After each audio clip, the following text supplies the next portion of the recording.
السلام علیکم۔ اس چینل کو سبسکرائب کریں۔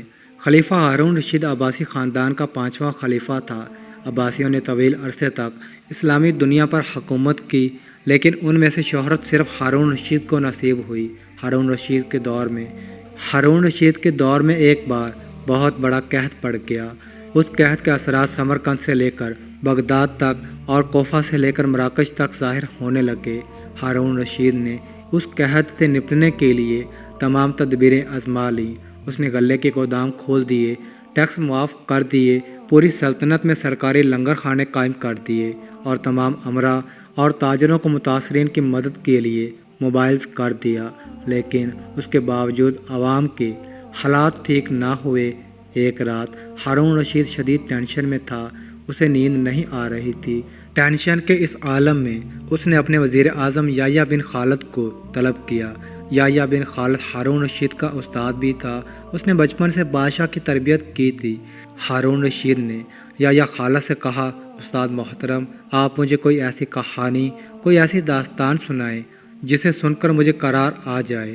یحییٰ بن خالد مسکرایا اور عرض کیا، بادشاہ سلامت، میں نے اللہ کے کسی نبی کی حیات طیبہ میں ایک داستان پڑھی تھی۔ یہ داستان مقدر، قسمت اور اللہ کی رضا کی سب سے بڑی اور شاندار تشریح ہے۔ آپ اگر اجازت دیں تو میں وہ داستان آپ کے سامنے دہرا دوں۔ بادشاہ نے بے چینی سے فرمایا، یا استاد فوراً فرمائیں، میری جان حلق سے اٹک رہی ہے۔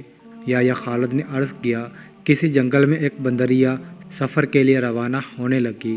اس کا ایک بچہ تھا، وہ بچے کو ساتھ نہیں لے جا سکتی تھی، چنانچہ وہ شیر کے پاس گئی اور اسے عرض کیا، جناب آپ جنگل کے بادشاہ ہیں، میں سفر پہ روانہ ہونے لگی ہوں، میری خواہش ہے آپ میرے بچے کی حفاظت اپنے ذمے لے لیں۔ شیر نے حامی بھر لی۔ بندریا نے اپنا بچہ شیر کے حوالے کر دیا۔ شیر نے بچہ اپنے کندھے پر بٹھا لیا۔ بندریا سفر پر روانہ ہو گئی۔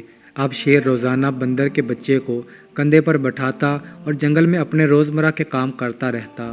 ایک دن وہ جنگل میں گھوم رہا تھا کہ اچانک آسمان سے ایک چیل نے ڈائی لگائی، شیر کے قریب پہنچی، بندریا کا بچہ اٹھایا اور آسمان میں گم ہو گئی۔ شیر جنگل میں بھاگا دوڑا، لیکن وہ چیل کو نہ پکڑ سکا۔ یحییٰ خالد رکا، اس نے سانس لیا اور خلیفہ ہارون رشید سے عرض کیا، بادشاہ سلامت۔ چند دن بعد بندریا واپس آئی اور شیر سے اپنے بچے کا مطالبہ کر دیا۔ شیر نے شرمندگی سے جواب دیا، تمہارا بچہ تو چیل لے گئی۔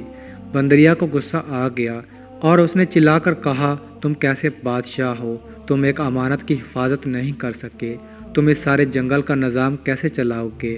شیر نے افسوس سے سر ہلایا اور بولا، میں زمین کا بادشاہ ہوں، اگر زمین سے کوئی آفت تمہارے بچے کی طرف پڑتی تو میں اسے روک لیتا، لیکن یہ آفت آسمان سے اتری تھی اور آسمان کی آفتیں صرف اور صرف آسمان والا روک سکتا ہے۔ یہ کہانی سنانے کے بعد یحییٰ بن خالد نے ہارون رشید سے عرض کیا، بادشاہ سلامت، قحط کی یہ آفت بھی اگر زمین سے نکلی ہوتی تو آپ اسے روک لیتے۔ یہ آسمان کا عذاب ہے، اسے صرف اللہ تعالیٰ روک سکتا ہے، چنانچہ آپ اسے رکوانے کے لیے بادشاہ نہ بنے، فقیر بنے، یہ آفت رک جائے گی۔ دنیا میں آفتیں دو قسم کی ہوتی ہیں، آسمانی مصیبتیں اور زمینی آفتیں۔ آسمانی آفت سے بچنے کے لیے اللہ تعالیٰ کا راضی ہونا ضروری ہوتا ہے، جبکہ زمینی آفت سے بچاؤ کے لیے انسانوں کا متحد ہونا، وسائل کا بھرپور استعمال اور حکمرانوں کا اخلاص درکار ہوتا ہے۔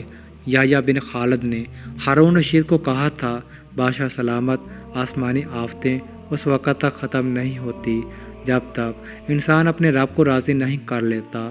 آپ اس آفت کا مقابلہ بادشاہ بن کر نہیں کر سکیں گے، چنانچہ آپ فقیر بن جائیے، اللہ کے حضور گر جائیے، اس سے توبہ کیجیے، اس سے مدد مانگیے۔